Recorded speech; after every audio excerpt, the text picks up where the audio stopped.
Vanessa Reeves had mastered the art of reading people. Boardrooms, negotiations, hostile takeovers.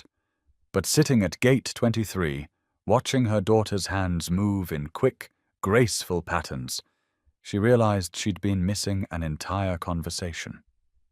Ruby was signing something, not the simple hungry or tired Vanessa had learned to recognize, but something deeper, layered with emotion Vanessa couldn't name. Before she could pull out her phone to look up the unfamiliar signs, a man with kind eyes knelt beside them. His hands answered Ruby in the same flowing language, and her daughter's whole face transformed, lit from within in a way Vanessa hadn't seen in months. They were talking, really talking. The kind of conversation that makes you forget the world around to you. And Vanessa realized, with a quiet ache in her chest, that she was standing on the outside of her own daughter's world. What was Ruby saying that made her smile like that? The flight to Bozeman had been Vanessa's idea, though she couldn't quite remember when desperation had turned into an actual plan. Somewhere between the third therapist who'd gently suggested she meet Ruby where she is, and the custody mediation where Preston's lawyer had used the phrase communication barriers 6 times, she'd booked 2 tickets to Montana. A week away from everything, just her and Ruby. No interpreters, no assistants, no buffer between them. The thought terrified her more than any board presentation ever had. Ruby sat cross-legged in the uncomfortable airport chair, her purple backpack shaped like a turtle resting against her feet. She'd had that backpack since she was 4, and despite Vanessa's attempts to buy her newer, more age-appropriate things, Ruby refused to let it go. The fabric was worn thin in places, one of the straps carefully stitched where it had torn last summer. Vanessa had done that repair herself, late one night at the kitchen table, watching a YouTube tutorial with the sound off so she wouldn't wake Ruby. It was one of the few times she'd felt like she was doing something right. The airport terminal buzzed with the usual chaos of a Friday afternoon. Families headed to ski resorts, business travelers hunched over laptops, a group of college students already celebrating something with overpriced beers from the bar across the concourse. Ruby watched them all with the careful attention she gave everything, her dark eyes taking in details Vanessa probably missed. She'd always been observant, even as a baby. The pediatrician had noticed it first, the way 6-month-old Ruby would track movement, but startle at vibrations instead of sounds. By her first birthday, they had the diagnosis: profound bilateral sensorineural hearing loss. Vanessa had memorized every syllable of those words, as if understanding the medical terminology would somehow make it easier. It hadn't, but they'd adapted.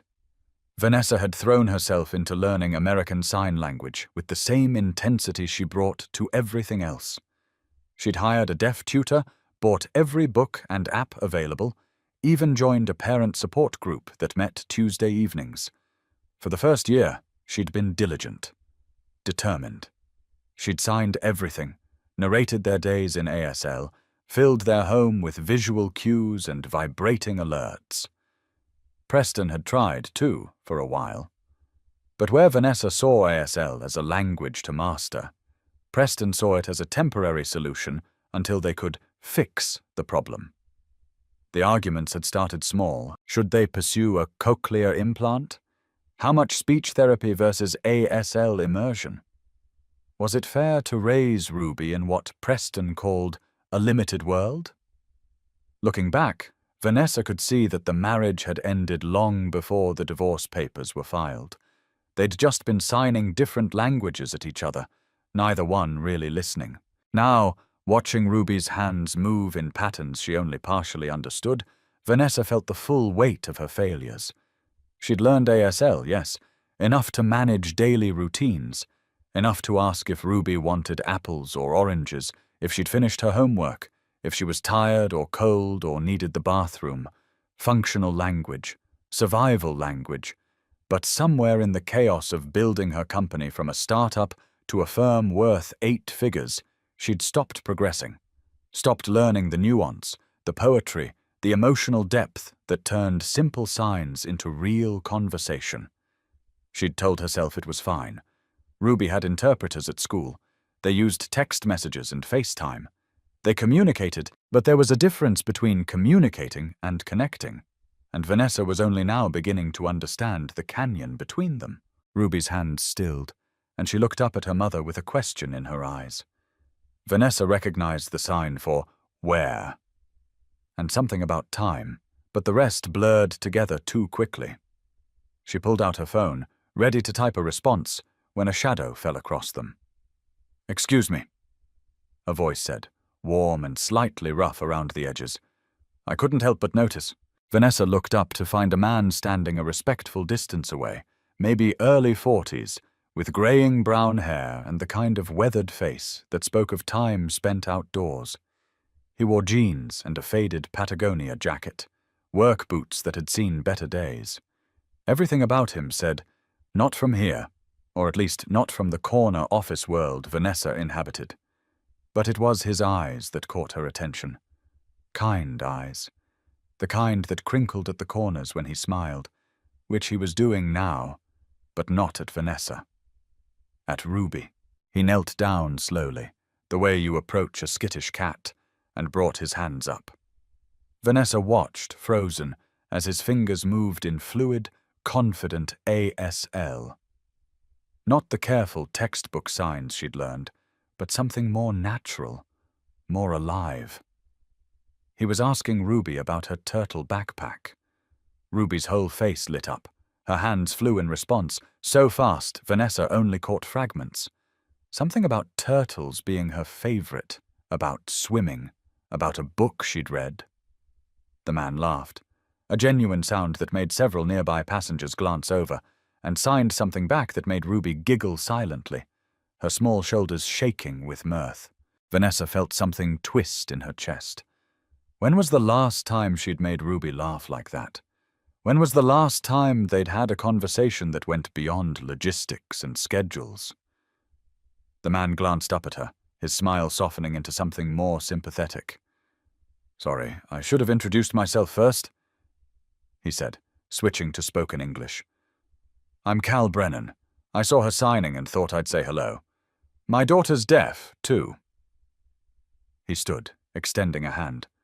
Vanessa shook it automatically, her CEO instincts kicking in even as her thoughts raced. "Vanessa Reeves, and this is Ruby." "Ruby," Cal repeated, signing the name to her. "That's a beautiful name, like the stone." Ruby nodded enthusiastically and signed something elaborate. Cal's eyebrows rose. "Oh, your mom picked it?" She said because rubies are rare and precious, but also strong, hard to break. He looked at Vanessa with a new appreciation. "That's a pretty thoughtful choice." Vanessa felt heat creep into her cheeks. She had said that once in the hospital room 2 hours after Ruby was born. She'd been holding her daughter, counting tiny fingers and toes, when the nurse had asked about the name. Preston had wanted something more traditional, Catherine or Elizabeth, but Vanessa had insisted on Ruby. Because rubies survived pressure, they came from deep in the earth and emerged transformed into something brilliant. She'd hoped the name would be a kind of armor. "Thank you," she managed. "Are you traveling with your daughter?" Cal shook his head, something flickering across his face too quickly to name. "No, she's back in Montana with her grandmother. I've been out here in Denver for work. Heading home now." He paused, then added, "Actually, I was wondering if you'd mind if I sat with you for a bit. The flight's delayed 90 minutes, and it's nice to meet another ASL family. My daughter doesn't get as much interaction with other deaf kids as I'd like." Vanessa should have said no. She didn't know this man. Stranger danger and all that. But Ruby was already patting the empty seat beside her, signing something that Vanessa interpreted as please, and there was something in Cal's face that seemed trustworthy. Or maybe she was just desperate for someone who could talk to her daughter the way she couldn't. "Of course," she said. "We'd love the company." Cal settled into the chair with the ease of someone comfortable in his own skin, and within seconds, he and Ruby were deep in conversation. Vanessa watched, trying to follow along, catching maybe one word in 3. Ruby was telling him about school, about her art class, about something that had happened at recess. Cal responded with the kind of attention most adults didn't give children, asking follow-up questions, reacting with genuine interest. At one point, he pulled out his phone and showed Ruby a photo. Even from her angle, Vanessa could see it was a young girl, maybe 9 or 10, grinning at the camera with a gap-toothed smile and her hands mid-sign. Ruby's eyes went wide, and she signed something rapid and excited. She wants to know if she can video call Isla. Cal translated, glancing at Vanessa for permission. My daughter. They're both asking if they can meet. Vanessa felt that twist in her chest again. Ruby wanted to meet another deaf child so badly that she was willing to ask a stranger's parent because she didn't have those connections in her regular life. When was the last time Ruby had mentioned friends from school? When was the last time Vanessa had arranged a playdate or asked about Ruby's social life beyond whether the interpreter said she was adjusting well? Of course, Vanessa said, her voice coming out rougher than intended. That would be wonderful. Cal set up the call with the practiced ease of someone who did this often. Within moments, a little girl's face filled the screen, her eyes the same warm brown as her father's. She saw Ruby and immediately started signing, and Ruby signed back so quickly, her hands were almost a blur. Cal held the phone steady, occasionally chiming in but mostly letting the girls talk. Vanessa watched her daughter transform. This wasn't the careful, controlled Ruby she saw at home, the one who'd learned to be patient with her mother's slow signing, who nodded and smiled even when Vanessa knew she'd missed half the meaning. This was Ruby uninhibited, Ruby fluent, Ruby fully herself. The conversation flowed for almost 15 minutes, the two girls discussing everything from favorite colors to whether dragons were real to what they wanted to be when they grew up. Isla said something that made Ruby throw her head back in silent laughter, her whole body shaking with joy. Vanessa felt tears prick at the corners of her eyes and blinked them back quickly.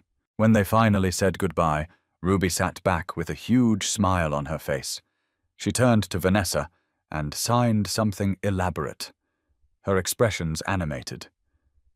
Vanessa caught the signs for friend, fun, and what she thought might be summer, but the rest was lost. She looked helplessly at Cal, who'd been watching the exchange with gentle patience. She's asking if she can visit Isla this summer, he translated. There's a deaf camp in Montana that Isla goes to every year. Ruby would love to go. He paused, then added carefully, she said she doesn't have any deaf friends at her school, just hearing kids who know some signs. The words hit Vanessa like a physical blow. Ruby's school had a deaf and hard of hearing program. That's why they'd chosen it. State-of-the-art equipment, certified interpreters, a small classroom of students who used ASL. But apparently, program wasn't the same as community. Apparently, her daughter had been lonely in ways Vanessa hadn't even noticed. I didn't know, she said quietly, more to herself than to Cal. About the friends, she never said. Did you ask? Cal's voice was gentle, but the question landed anyway. Vanessa opened her mouth to defend herself, then closed it. Had she asked? Really asked, in a way that invited honest conversation? Or had she just checked boxes? School good? Homework done? Any problems? All questions that could be answered with simple yes or no, with signs she definitely knew. She'd been conducting a daily status meeting with her 6-year-old daughter instead of actually talking to her. Before she could spiral further into self-recrimination, her phone buzzed. Preston's name flashed on the screen. She silenced it without looking at the message. He'd been calling and texting all day, ever since she'd told him about the Montana trip. Not asked. Told. Because legally, she didn't need his permission for a week-long vacation, and she was tired of asking for approval to be a parent. The phone buzzed again. Then again. Cal glanced at it, then back at Vanessa, his expression carefully neutral. Sorry, she muttered. My ex. He's not happy about the trip. The Montana trip. Vanessa nodded. He thinks I'm being impulsive, that Ruby needs routine and stability, not adventures.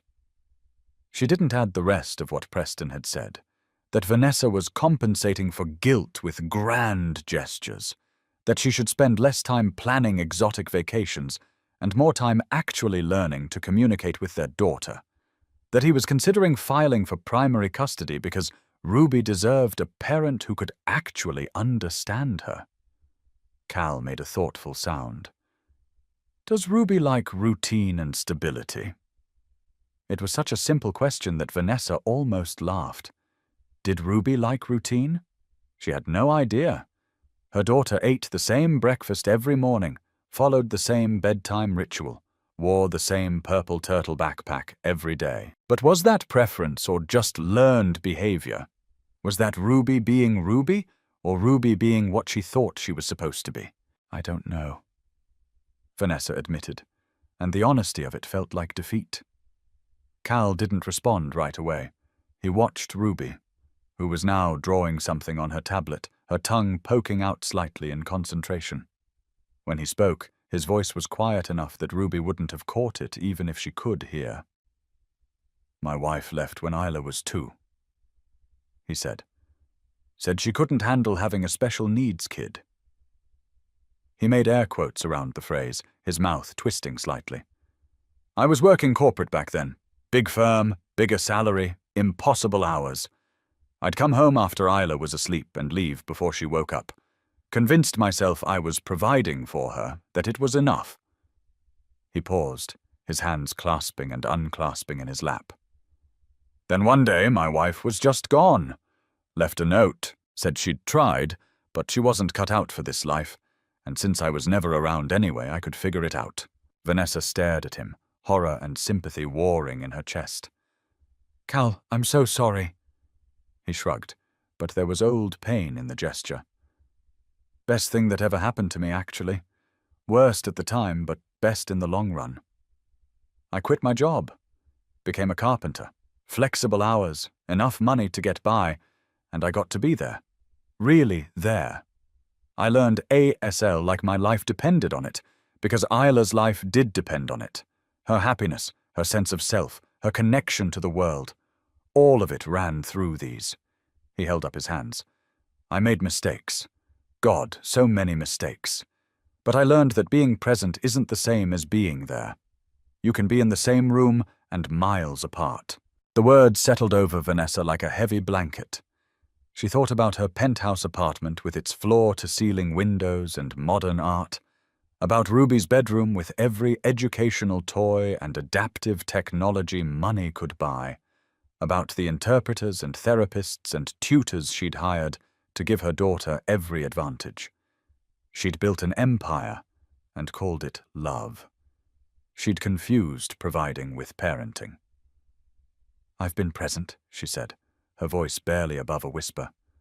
I'm there for breakfast. I check her homework. I sign what I can. Cal nodded slowly. I believe you.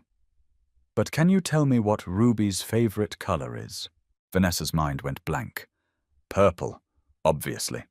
The backpack, her bedroom walls, half her clothes. Purple, she said with confidence. Cal smiled and signed something to Ruby, who'd looked up from her tablet. Ruby's hands moved in response, and she giggled silently. Cal looked back at Vanessa. She says her favorite color used to be purple, but now it's teal, like the ocean. She changed her mind 4 months ago after you took her to the aquarium. 4 months ago. Vanessa remembered that day. A Saturday, rare, unscheduled time, and she'd suggested the aquarium on a whim. Ruby had been mesmerized by the jellyfish tank, pressing her hands against the glass, her eyes wide with wonder. Vanessa had taken photos, posted one to Instagram with a caption about quality time, then spent most of the visit responding to work emails on her phone. She hadn't noticed her daughter falling in love with a new color. Cal must have seen something in her face because he reached over and squeezed her hand briefly. Hey, you're here now. You're trying. That's what matters. But Vanessa wasn't sure that was enough. Trying felt like a participation trophy when Ruby deserved a gold medal. Her phone buzzed again, and this time she looked. 3 new messages from Preston, each one more insistent than the last. The last one made her stomach clench. "If you get on that plane, I'm filing an emergency custody motion Monday morning. Ruby needs a parent who can actually communicate with her, and we both know that's not you." Vanessa stared at the words until they blurred. The terrible thing was that Preston wasn't entirely wrong. She couldn't communicate with Ruby. Not really. Not in the way that counted. She could manage. She could get by. But she couldn't connect. Cal was saying something, but Vanessa's ears were ringing. She stood abruptly, mumbling an excuse about needing the bathroom, and walked blindly toward the restrooms on the far side of the concourse. Inside, she locked herself in a stall and let herself breathe. Just breathe. The walls pressed in. Fluorescent lights hummed overhead. Somewhere outside, a baby was crying, the sound muffled and distant.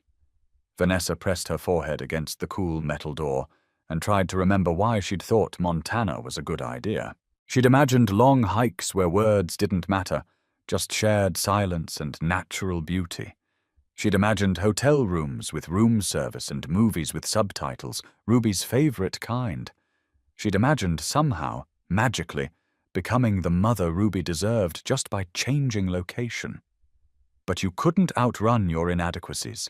You couldn't fix 6 years of missed connections with 1 week in Big Sky country. Her phone buzzed. Another message from Preston, this one just a screenshot of a legal document. He wasn't bluffing. He really was going to fight for custody. And maybe he should. Maybe Ruby would be better off with a father who, whatever his faults, had at least been honest about his limitations. Preston had never pretended to be something he wasn't. He'd said from the beginning that he didn't think ASL was necessary, that technology and medical interventions were the future, that Ruby could live a normal life if they just tried hard enough. Vanessa had fought him on it, had insisted on ASL immersion, on deaf culture, on raising Ruby to be proud of who she was. But she'd been a hypocrite. She'd championed ASL while never becoming truly fluent.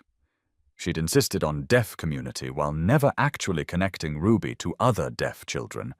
She'd built a philosophy she believed in and then failed to live it. A knock on the stall door made her jump. "Occupied," she called out. The knock came again, more insistent. Vanessa unlocked the door, ready to snap at whoever couldn't read social cues, and found Cal standing there, in the women's bathroom, looking deeply uncomfortable but determined. "You can't be in here," she said automatically. "I know. Ruby was worried. She saw your face before you left." He shifted his weight.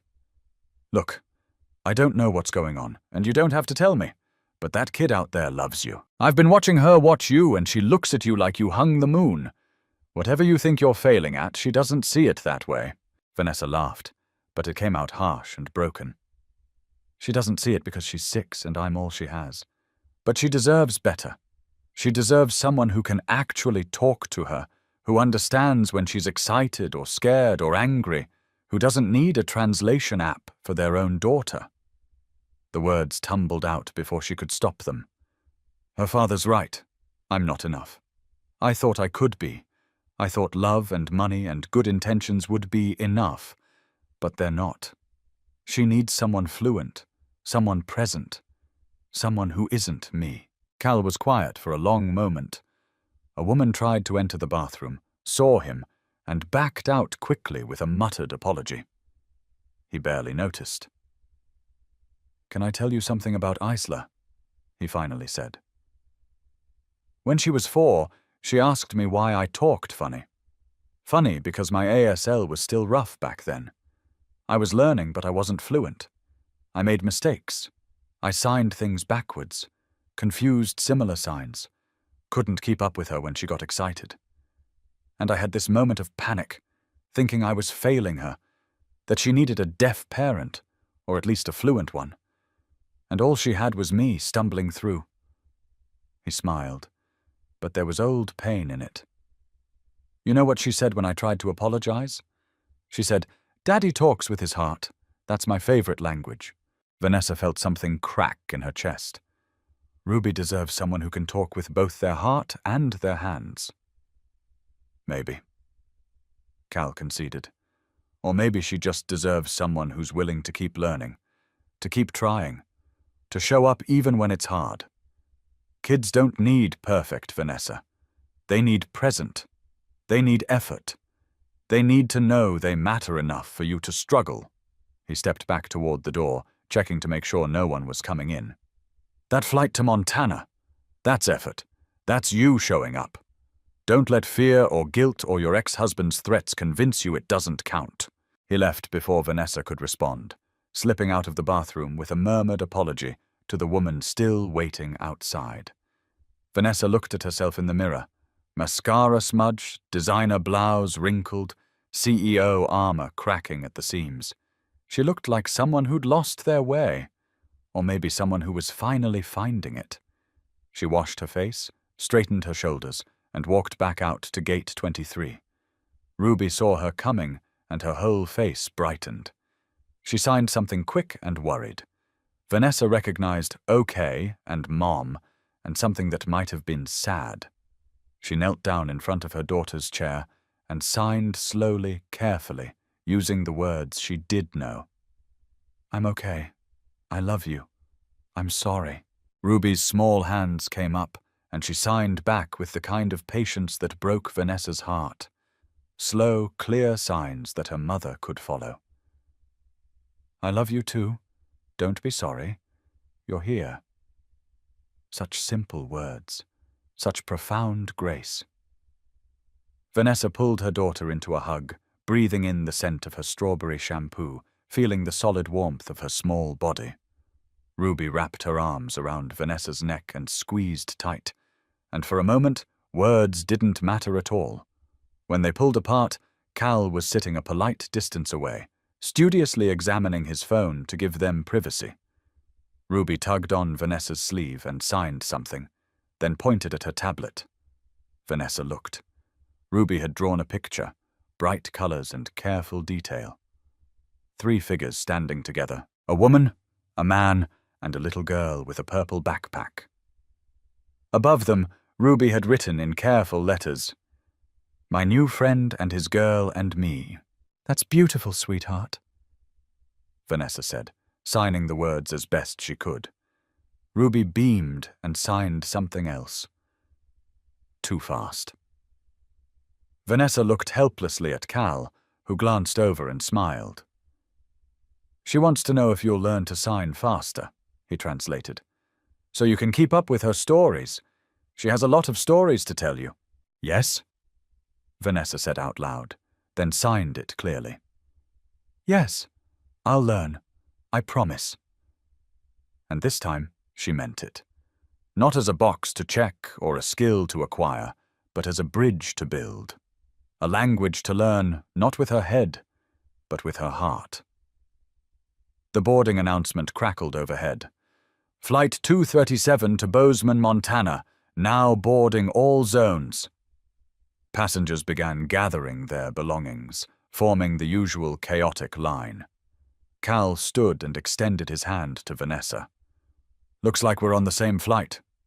Vanessa took his hand, felt the calluses earned through years of working with wood, of building things with patience and care. "Looks like we are."